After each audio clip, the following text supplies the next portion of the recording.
Je vais demander à Olivier de venir nous rejoindre après l'éclairage de terrain. On va passer aux solutions concrètes. Olivier Dupont, qui est directeur général adjoint du CTMNC. Olivier, c'est à vous. On dit des matériaux ou deux matériaux? Deux matériaux. Merci. Je vais vous faire un panorama en fait des solutions techniques. Alors quoi de plus familier en fait que les tuiles des briques? On a l'impression qu'on connaît tous en fait les solutions constructives.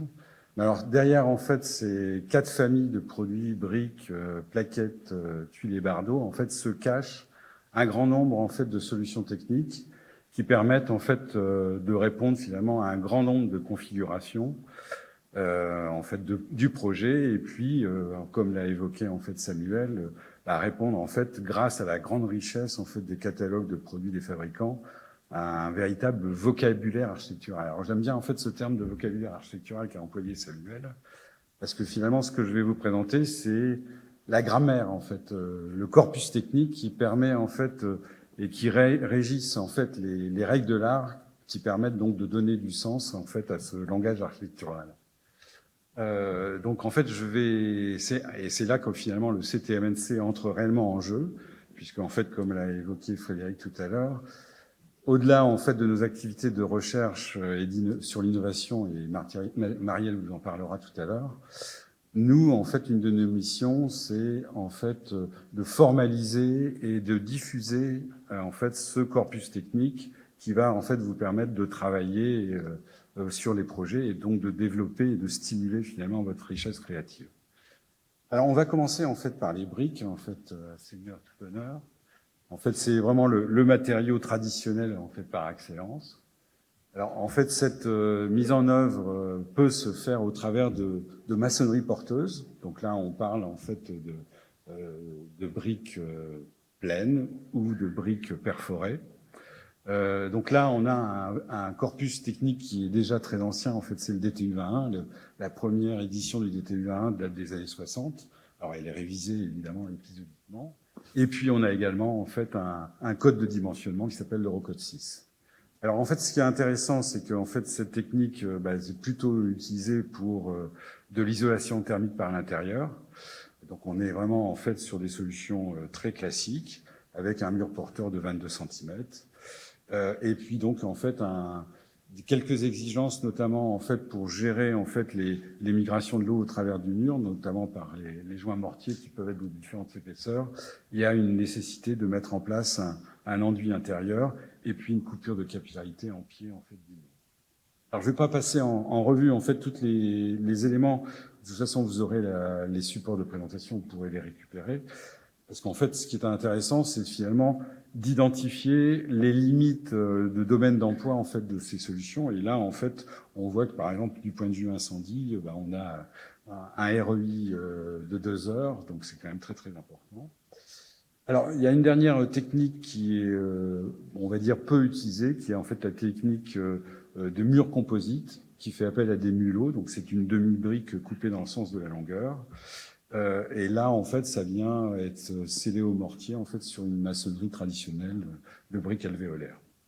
Alors, on a des limitations. Alors, cette technique, en fait, de maçonnerie de briques apparentes, on va dire, c'est la technique la plus connue, et elle présente, en fait, l'intérêt d'avoir une capacité à répondre à un grand nombre d'appareillages, parce qu'en fait, on a la possibilité de jouer avec le petit côté de la brique, la partie boutisse, et puis le grand côté, la partie paneresse. Alors, si on veut faire de l'isolation thermique par l'extérieur, là, il faut passer en fait au mur double. Alors, c'est plutôt en fait cette technique qui est de plus en plus utilisée. Alors, dans le cas du mur double, on a simplement un parement en fait qui est mis en œuvre devant en fait le mur porteur qui peut être traditionnel, donc de la maçonnerie ou du gros œuf béton, avec en fait un espace pour disposer de l'isolant et puis une lame d'air ventilée. Donc là, en fait, on parle de murs de type 13, donc de type 3 ou de type 13, suivant qu'en fait, c'est utilisé en ITI ou en ITE. Donc là, on a en fait une grande possibilité aussi d'appareillage en fait de ces produits, donc des possibilités de combinaison essentiellement paneresse, mais on peut jouer en fait avec des briques en saillie et puis, on va dire, la possibilité éventuellement de faire des joints verticaux filants. C'est-à-dire qu'on a plus ce harpage en fait traditionnel en fait entre les briques. Et donc on a en fait quand même une grande latitude d'assemblage, de combinaison des produits. Alors en fait récemment on a mené un travail de recherche en fait sur l'utilisation de ce mur double en briques avec des constructions ossature bois. Donc il y a un rapport de recherche en fait qui est téléchargeable et on prépare un guide dans la perspective en fait de proposer donc une solution également en fait en technique courante au travers de règles professionnelles. Donc, ça, je vous interromps 30 secondes. Le guide, il est prévu pour quand? Alors ce guide, en fait, on poursuit en fait l'élaboration, mais il devrait pouvoir être disponible dans l'année 2026. Alors c'est vrai qu'en fait, comme j'évoquais, ces briques en fait présentent l'intérêt de pouvoir développer, on va dire, toute une latitude de mise en œuvre. Donc on parle de maçonnerie décorative. Et donc là, par contre, on a un guide en fait qui est téléchargeable en fait sur le site du CTMNC, donc qui passe en revue en fait toutes les règles de conception en fait que l'on peut avoir à respecter pour pouvoir réaliser en fait différents types d'appareillage, et puis surtout en fait par exemple dans le cas du mur double proposer en fait ce qu'on appelle l'appareillage américain, c'est-à-dire que on n'a plus de harpage en fait entre les produits et on a les joints verticaux qui sont filants. Et puis c'est aussi des techniques qui peuvent être utilisées en mur composite. Et puis, en fait, on a également, évidemment, une mise en œuvre qui est très, très tendance, entre guillemets, en fait, qui est le mouche arabier. Alors, en fait, toutes ces solutions, en fait, ne sont pas décrites dans le DTU 20.1. C'est pour laquelle, en fait, la raison pour laquelle on a proposé un guide. Et puis, il y a une deuxième partie, en fait, de ce guide qui sera publié, en fait, un peu dans les prochains mois, en fait, portant, en fait, sur le dimensionnement de ces ouvrages, qui peuvent faire appel à un renforcement par des armatures verticales métalliques ou en fait des potées métalliques qui sont disposées en fait derrière la paroi, ou l'utilisation en fait de ferraillage en fait dans les joints horizontaux en fait donc de la maçonnerie. Bon, alors il y a également quelques détails en fait sur des solutions d'encorbellement, de comment cintrer en fait des murs en briques ou des dispositions avec des briques embuées. Donc tout ça en fait, ce guide est disponible, donc vous pouvez le télécharger sur le site du CTMNC. Alors les plaquettes, là en fait c'est évidemment on a une esthétique qui est celle de la brique finalement, mais qui en fait avec ces produits en fait de faible épaisseur peut être soit collé directement sur du gros œuvre traditionnel, donc maçonnerie ou béton, mais donc là on est dans le cadre d'un DTU, c'est le 52.2, ou également en fait mise en œuvre avec une isolation thermique par l'extérieur sur enduit et isolant, donc l'ETIX. Et là en fait c'est couvert par des avis techniques, donc des détenteurs de système. Et donc là, en fait, on a des règles spécifiques qui sont liées en fait à ces avis techniques. Mais on peut en fait utiliser ces plaquettes jusqu'à des hauteurs de 28 mètres. Donc ça, c'est une évolution récente en fait qui a été gérée. On a également en fait là un certain nombre de fabricants proposent des composants préfabriqués. Donc utilisant en fait des plaquettes, ce sont des plaquettes qui sont serties en fait sur des panneaux isolants. Donc là, ça présente en fait l'avantage de pouvoir être disposé en bardage ou en vêture en fait en vêtage sur des murs traditionnels ou sur de la construction ossature bois, donc suivant les avis techniques. Là, on a en fait une petite différence en fait avec la mise en œuvre sur des plaquettes, on va dire collées, c'est qu'on peut en fait jouer aussi sur l'épaisseur en fait donc de ces plaquettes pour avoir en fait une texture particulière. Mais là, en fait, bon, évidemment, il faut l'envisager avec le fournisseur en fait de ces panneaux préfabriqués. Et ça, c'est quelque chose qui est très à la mode aussi, hein, comme le mouche arabier. Oui, alors c'est vrai que les briques en saillie, c'est quelque chose en effet qui est aussi très très utilisé en fait dans les projets. Alors on va passer aux tuiles. Donc là, avec ce très beau projet en fait de BA Blanquer à Rennes, donc en fait on voit il y a un jeu en fait de colorimétrie en fait qui est évidemment très très intéressant. Alors moi, je vais revenir à quelque chose de plus concret, on va dire, sur le contexte d'utilisation en fait de ces tuiles en façade. Donc là, on a un corpus technique qui est plus récent, puisqu'en fait, Le DTU 45.4, partie 6, qui décrit en fait la mise en œuvre des tuiles, a été publié il y a 3-4 ans. Et donc là, ce DTU couvre la mise en œuvre des tuiles plates, soit jointives ou à claire-voie. Donc là, on a aussi la possibilité d'opter en fait pour des esthétiques un peu différentes. Et puis en fait, l'élément, on va dire réellement nouveau, c'est l'intégration des tuiles à emboîtement. Donc là, des tuiles à emboîtement, donc en fait qui présentent la particularité par rapport aux tuiles plates, où en fait les finitions peuvent être gérées par un travail de zinguerie pour pouvoir assurer les entourages de baies ou traiter en fait les joints entre les produits. Là, en fait, il faut privilégier plutôt les accessoires qui sont proposés par les fabricants pour traiter les membrons, les angles, les entourages de baies. Donc là, on a en fait aussi une grande latitude d'utilisation en fait avec ces produits. Donc on a un corpus technique qui est aujourd'hui solide par rapport à la mise en œuvre des tuiles.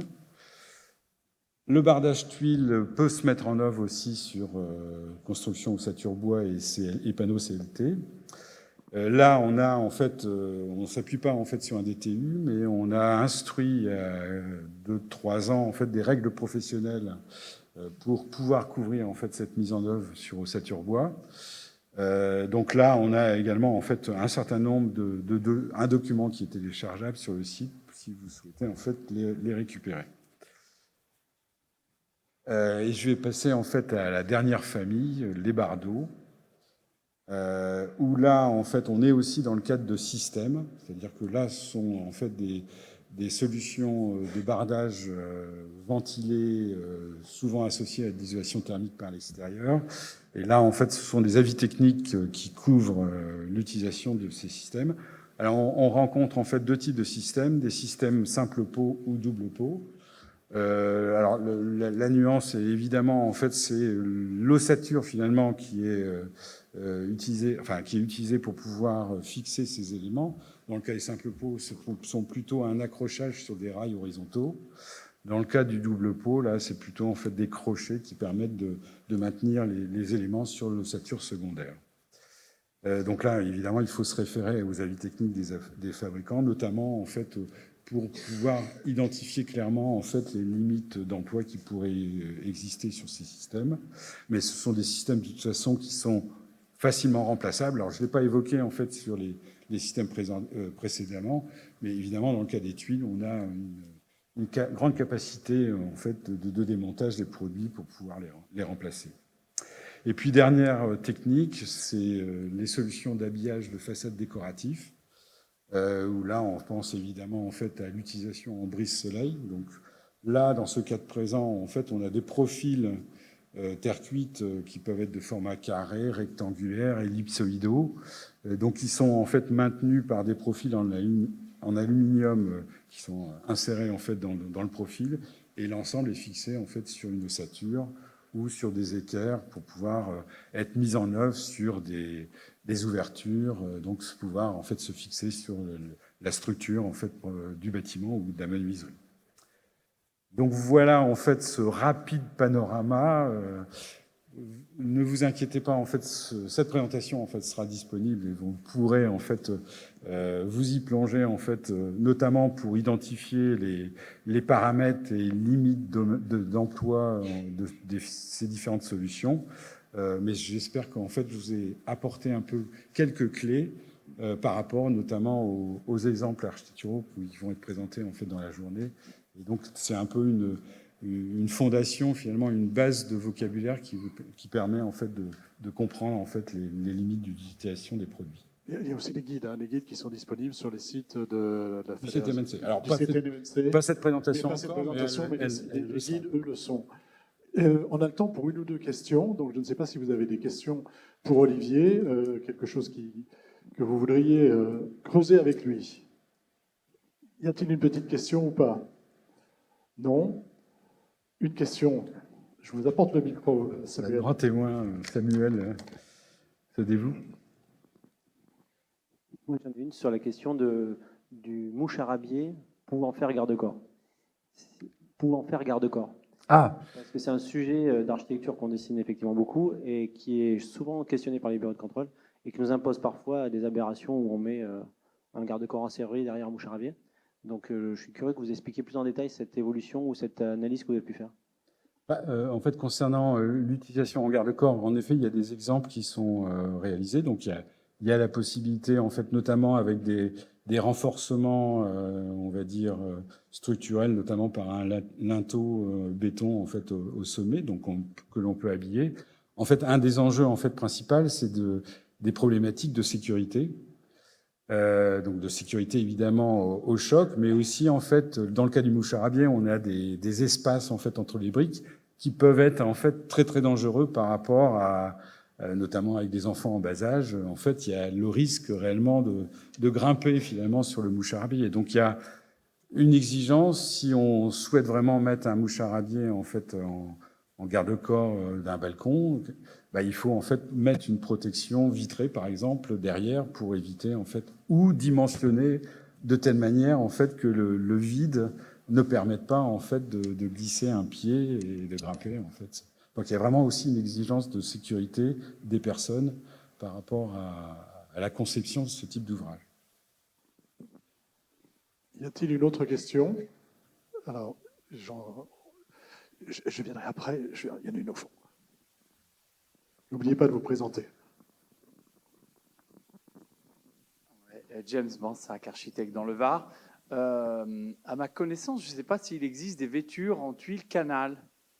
S'il y a la possibilité, parce que vous avez parlé de tuiles à emboîtement, la vraie tuile canal. J'ai déjà vu des exemples, mais en fait, les règles professionnelles ne couvrent pas en fait cette utilisation en fait des tuiles canal. J'ai vu des exemples, hein, mais en fait, c'est une demande en fait qui me semble très très anecdotique. Vous-même, en fait, vous aviez en fait des exemples en fait de réalisation avec des tuiles canal? C'est d'un projet. Donc, en effet, bon, aujourd'hui, je pense que c'est vraiment une adaptation en fait d'une solution, puisqu'en effet, bon, le mode de fixation en fait des tuiles canal, parce que dans le cas de l'utilisation des tuiles en bardage, toutes les tuiles sont fixées mécaniquement, donc soit par crochet, soit par vis. Donc c'est vrai qu'en effet, dans le cas des tuiles canal, ça veut dire en fait reconditionner les produits pour créer en fait des éléments de fixation.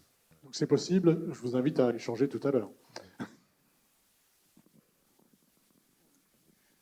Bonjour, je m'appelle Clément, je suis un industriel dans la terre cuite. Je voudrais revenir sur la question pertinente qui a été posée sur le moucharabier en briques de parement. Vous avez souligné la possibilité d'escalader le moucharabier. Est-ce que ça veut dire que si on installait des éléments en verre dans les ouvertures du moucharabier, est-ce que ça permettrait potentiellement de pouvoir faire passer les éléments en garde-corps ou pas? Parce que la solution existe. Si on arrive en effet à empêcher finalement le fait qu'on puisse grimper, oui, toute suggestion. Donc, ce que je décrivais, c'est finalement, ça peut être une paroi derrière en fait qui l'empêche, mais on peut en effet peut-être travailler je sais pas, avec des briques de verre, par exemple, pour remplir ces espaces. Oui. Olivier, merci. Je vous demande de l'applaudir. Et puis, merci beaucoup.